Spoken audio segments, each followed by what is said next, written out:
So over time the shop accumulates things. This is a kit that was probably about 20 years old. It came in a second-hand collection. I didn't really know what to do about it. Found a nice picture that wasn't faded and I built it.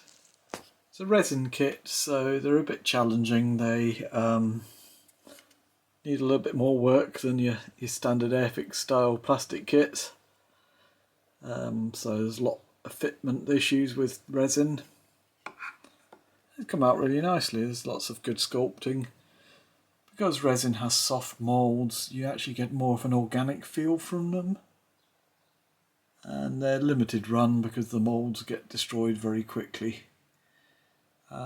This is just a crossing keeper's house with the winding gear under a shelter and the gates. The gates have the potential of having a string run through the little eye at the front and at the top there. Drill a hole in the baseboard and you could have a servo underneath the baseboard to operate them. The problem is when you're faced with some of these kits, just getting them built can be quite challenging. So decided to do it. This is a coal bunker, as it were. Little kit down there. And that came out quite nicely. This one I was quite impressed with because it looked awful. It came in a little bag, single casting bit in this yellow resin. And it's not until you get paint on it that it really, all the sculpting work comes out. And suddenly it actually makes sense as a piece. So it's one of those things that sits in the shop. It won't sell because it looks so terrible. The final one is something I bought for a project and changed my mind. So, got this industrial chimney.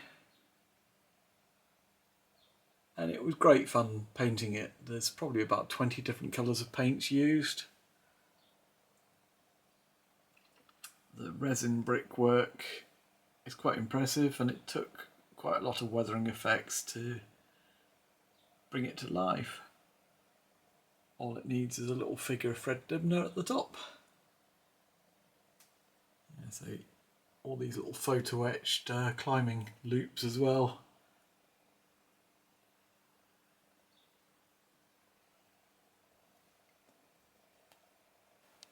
So this one was quite fun. I'm embarrassed to admit that it's been in the shop for many years. For whatever reason, it just hasn't fitted anyone's plans. So I decided to build it. It still comes apart and will collapse down. Still fits back in its box. I've left the handrails off because they'll only get broken. There's something you want to attach right at the end once you've installed it within a layout.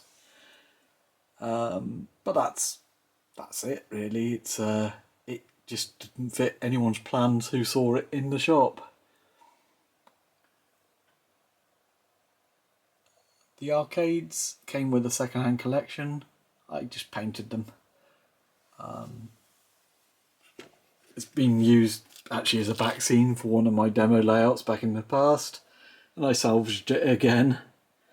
But it came in set up like this with the rod behind it just to stabilise it. I'd like to see it used again somewhere else. It would be impossible to post out. They'll charge me a parcel force at £22 on that, so that'd be pointless. So as with all the other things I've been showing, they're going to be just in the shop for sale. The postal logistics of these things just means that they'll get broken, and that just leaves everyone feeling quite miserable. So there's something that can be picked up in the shop. Come and speak to me. So dotted around the shop are a number of things that just aren't practical to put on the website. A lot has been said recently about the roles of the high street shops. There's still so many things that don't make sense on the web. Obviously, these are enormous. They can't be shipped. They'll get destroyed. Another thing is something that one of my poorer decisions. I bought a second-hand collection of vehicles. There was a story behind it which I won't relate here, but they're almost impossible to deal with on the internet. You've got things that are just not going to be worth it because the postage will be more than the item's worth. And you've got things that are just perhaps past being usable. The box makes it look worse, to be honest, the way the box is yellowed. And you've got things that need a lot of work to clean them up to make them presentable. They may even need repainting. Pretty ancient. This truck could be better presented. I can clean up all the labels, maybe even change the foam for black foam. It's actually a pretty decent truck. But it's one of these things, to put them on the web, it's so much work. I will adjourn to the other room and show more of the collection. So here's a lot of the vehicles from that collection. Many of them are unboxed. They all can have a future life, but selling them on the web is just a bit crackers. I could batch them up, I suppose, but then you've got to do a lot of organising to do that. Each item would take half an hour to put on the web, between photographing, editing those photos, and doing accurate descriptions.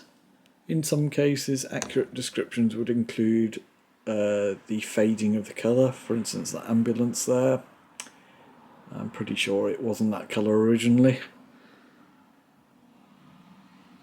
So those sort of things you want to sort of agree terms face to face. You want people to come and see them.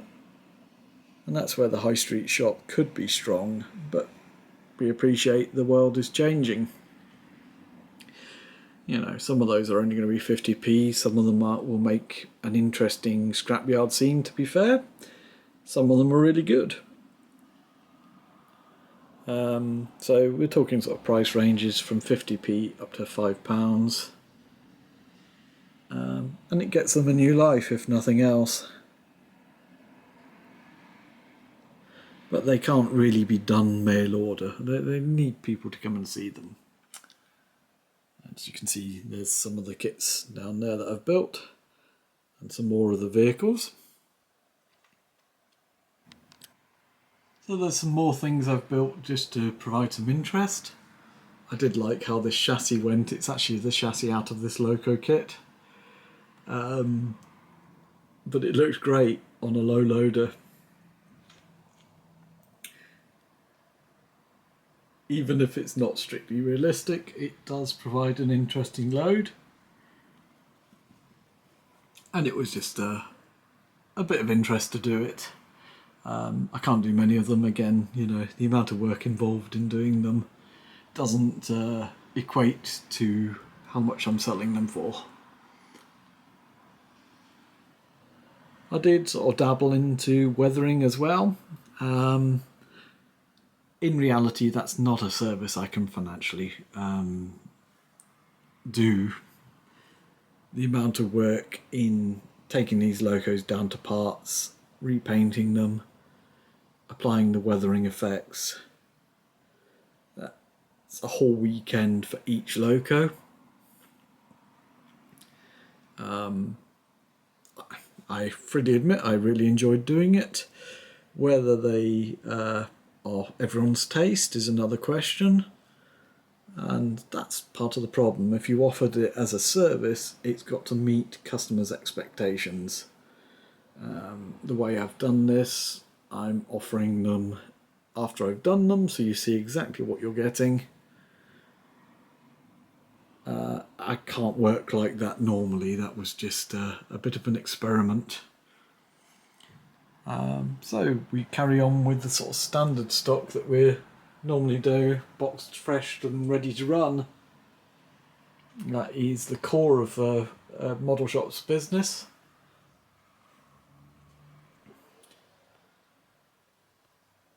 And we make sure there's plenty of choice.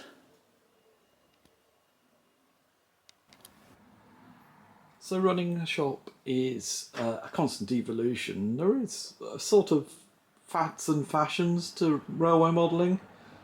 About 10 years ago, there were a lot of models with opening doors. And they were brilliant, but fragile, I think is probably the word you'd use for them. I've repaired quite a few over the years. They tend to come off the rails, as it were, and the door mechanisms need cleaning and adjusting, and then they work again, but it's obviously frustrating for a customer, and manufacturers have learned over time that those models are perhaps more trouble than they're worth. It's more accessible on the bigger scales. Everything's a little bit more robust. The one thing from that period that has carried through is moving pantographs, and you see that on more and more models now. So you will see waves of fashions in design and features on models.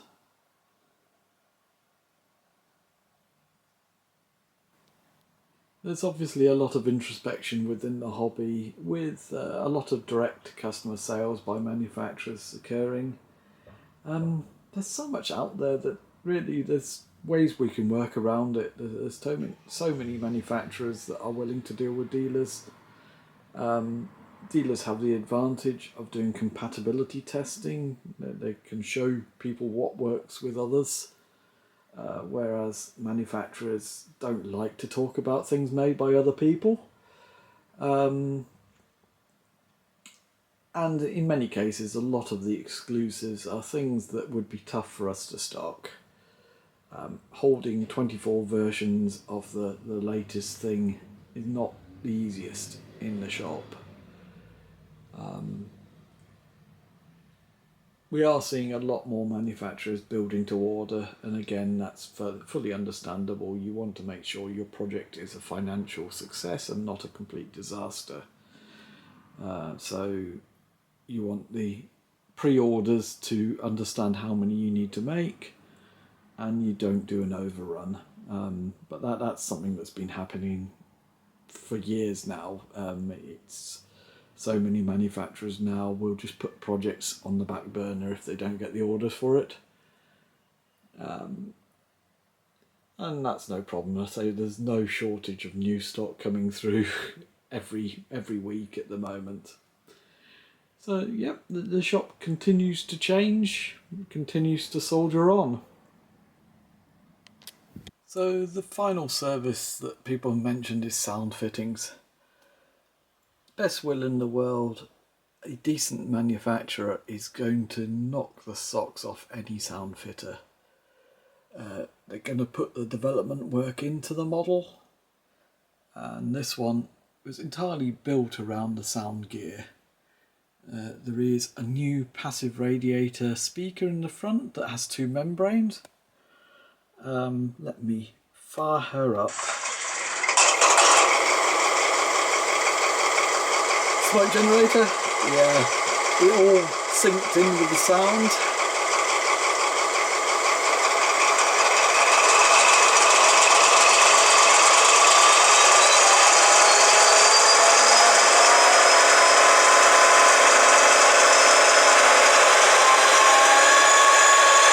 Brake sparks. You've got cab lights, control panel lights and all that stuff as well.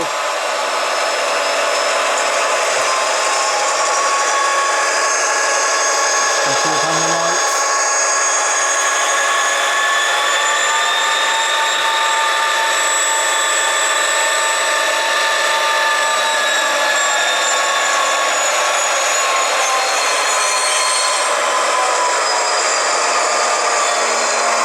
Even when the lights change over like they're switching manual switches. What they've done here is awesome.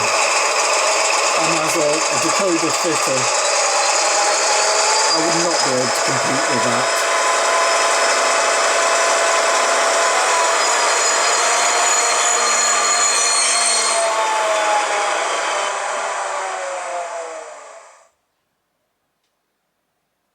It's also got digital couplers as well, so there's a lot going on.